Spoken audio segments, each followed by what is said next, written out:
Bonjour à toutes, bonjour à tous. Alors aujourd'hui on va vous faire une vidéo sur l'intéressement. Mais avant de rentrer dans le vif du sujet, on va quand même se permettre un petit satisfecit. La CGT aux dernières élections est devenue le premier syndicat en termes de voix de la Banque de France, le deuxième en termes de commissaires, et donc là quand même, ça mérite une petite félicitation.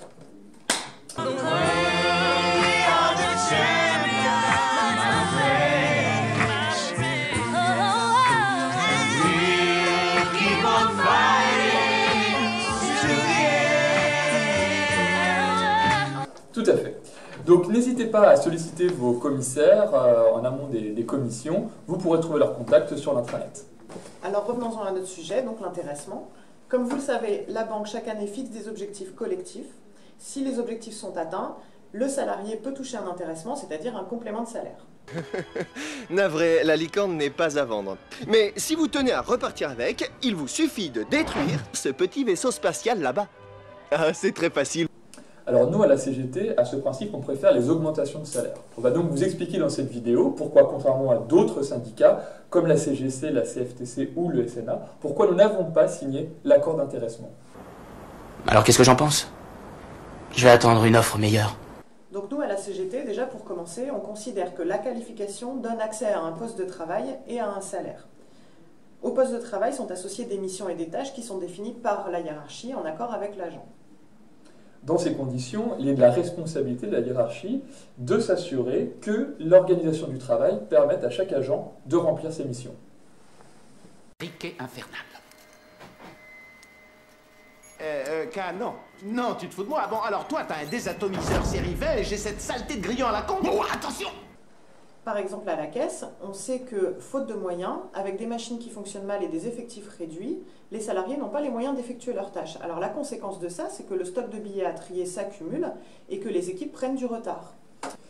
D'ailleurs, ça a donné lieu à une grande mobilisation, puisque le centre fiduciaire dans le nord de la France a été bloqué pendant plusieurs jours pour justement demander plus de moyens, une augmentation des effectifs qui leur permettrait d'assurer ces missions. Et quelle a été la grande trouvaille de la direction pour répondre à cette mobilisation? Plutôt que de recruter et de donner des moyens aux agents qui les demandaient, eh bien ils ont mis en place des objectifs d'intéressement. Les cons, ça ose tout. Et c'est même à ça qu'on les reconnaît. En effet, la banque fixe comme objectif, par exemple, l'augmentation du tri des billets en vue de la réduction du stock de valeurs non reconnues. Et cette pratique est malsaine. Pourquoi? Parce qu'elle va faire redoubler la pression sur les agents qui sont déjà éprouvés par le manque de moyens. Et surtout, elle fait peser sur l'épaule de quelques agents l'intéressement de tous les agents de la Banque de France. Ah, c'est très facile, vous verrez.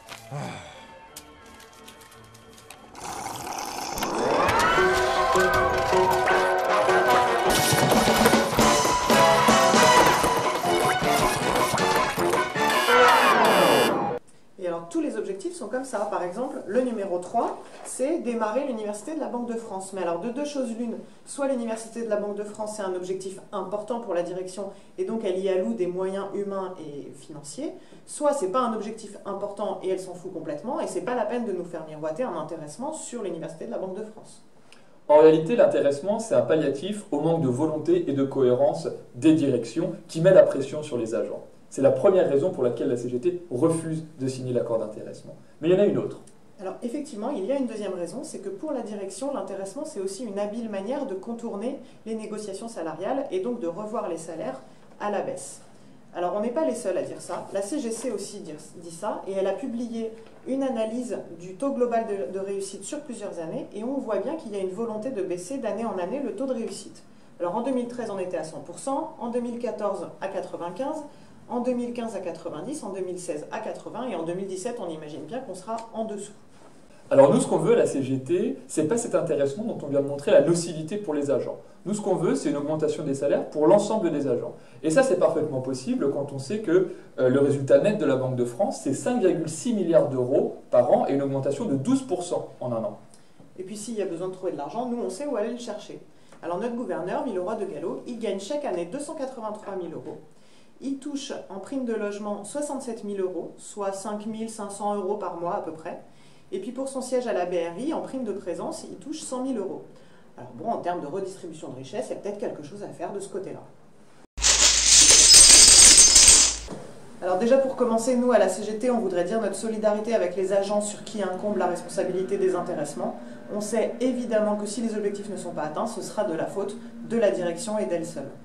Alors les accords d'intéressement qui sont défavorables aux agents tant sur les conditions de travail que sur les salaires, à la CGT, on les signe pas.